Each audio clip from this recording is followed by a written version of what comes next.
I've had these two little pumpkins since about probably the end of September. So they've been sitting around curing for a while.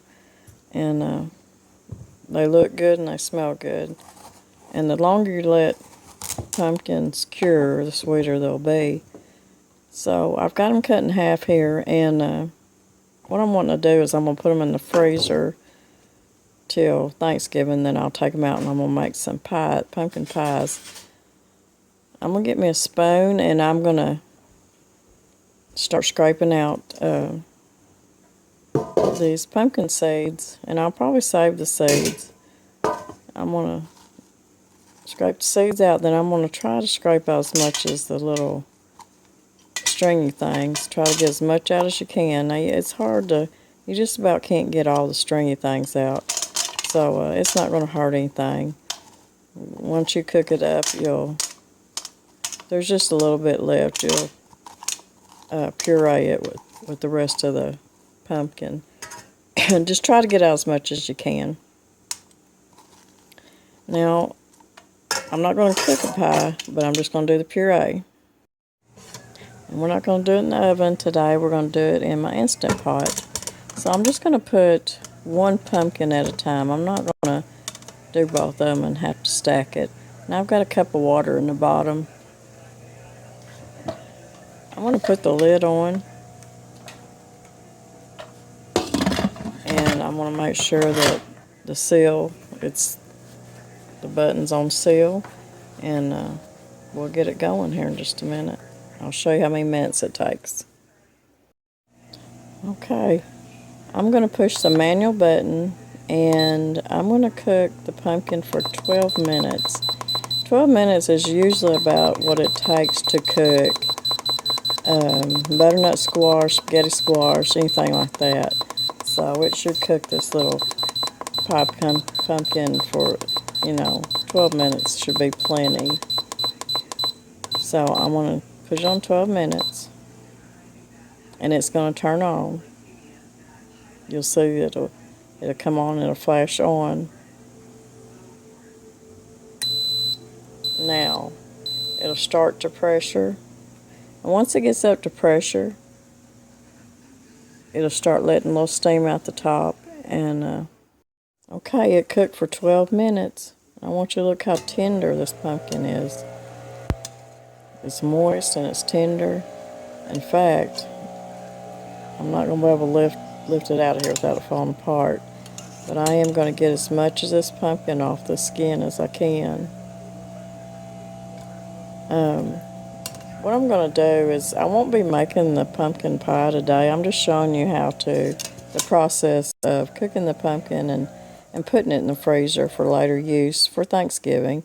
It's just another way of being prepared and having things, done ahead of time, so you're not in such a rush to get so much done right before Thanksgiving. But I'm going to leave recipe in the description box.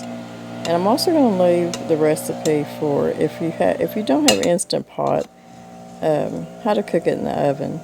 And it's really simple. It just takes longer. But the Instant Pot really, really gets the pumpkin just really tender.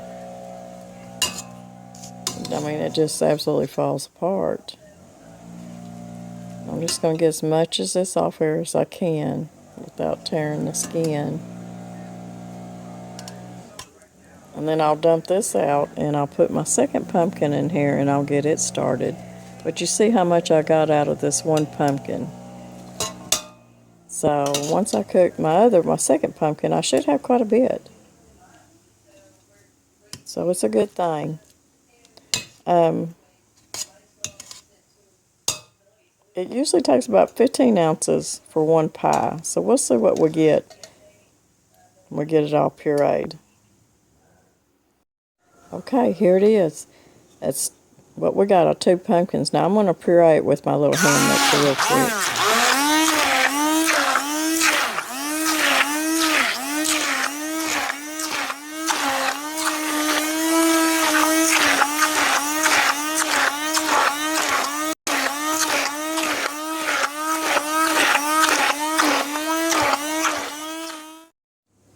Now that my pumpkin puree has cooled off, I'm going to put it in my Ziploc bag and put it in the freezer.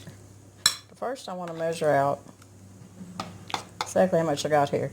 Now usually a can of pumpkin out of the store is about 15 ounces.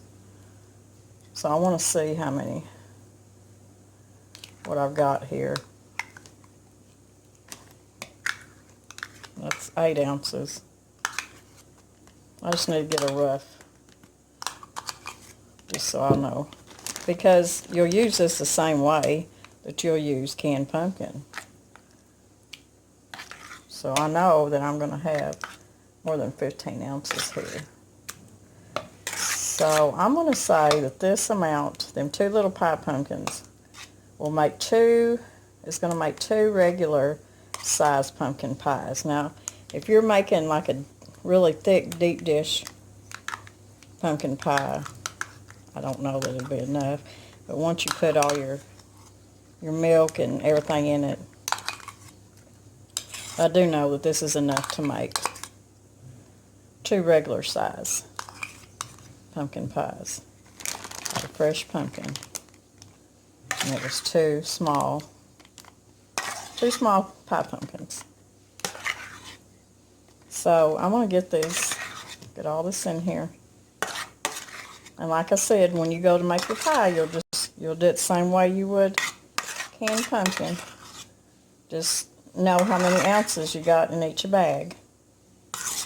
And I'm going to know that when I take this out a couple of days before Thanksgiving, when I make my pumpkin pies, I'll know that there's enough in here. In fact, if I had a bunch of this in the freezer, I'd have to write on the bag. But I know that there's enough in here to make 2 regular size pumpkin pies. So, it's about that easy. And there's nothing any better. Now, I do know that I've got a bunch of sweet potatoes underneath the house that I dug up out of the garden, and they've been out there curing for a while. And Mr. Brown loves sweet potato pie. For some reason, he likes it better than pumpkin. And then my daughter, my oldest daughter, she likes pumpkin better than sweet potato. So, anyways, I need to get my sweet potatoes out from underneath the house, and I need to get them canned because they've been curing a while. And any kind of squash or pumpkin that you've let cure for at least 2 weeks to a month, they're going to be sweeter. You're going to have a better product. Just as long as you don't go too long. But them sweet potatoes I know will stay underneath the house all winter. But I want to can them up. So anyways, there we go. We got some nice fresh pumpkin to put in the freezer for Thanksgiving. And it's about that easy. I'll just get it out and mix it up like I would canned pumpkin, and it'll be good. Now I won't be able to do a video on doing these pies because I'm going to do them probably the day before Thanksgiving. That'd be too late to put a video out on that, I figure. But y'all got the gist of it anyways. But I may do a sweet potato pie because Mr. Brown eats them all the time. But there you go. Guys, I hope you liked this video. Putting up anything fresh like this is always better. But canned pumpkin's good too. I use it all the time. But if you ever get a chance, do it with pumpkin. You won't be sorry. Good stuff. So anyways, I'm going to get this in the freezer. And you guys, y'all have a good day and have a good week. And if you got anything left in your garden, if you got squash left, I'd be surprised because I'm telling you, everything in my garden got bit last night. It got down to 18, so. Except for my collards. My collards still look pretty. They're still surviving. But anyways, guys, give me a thumbs up if you like this video. Share it with your friends.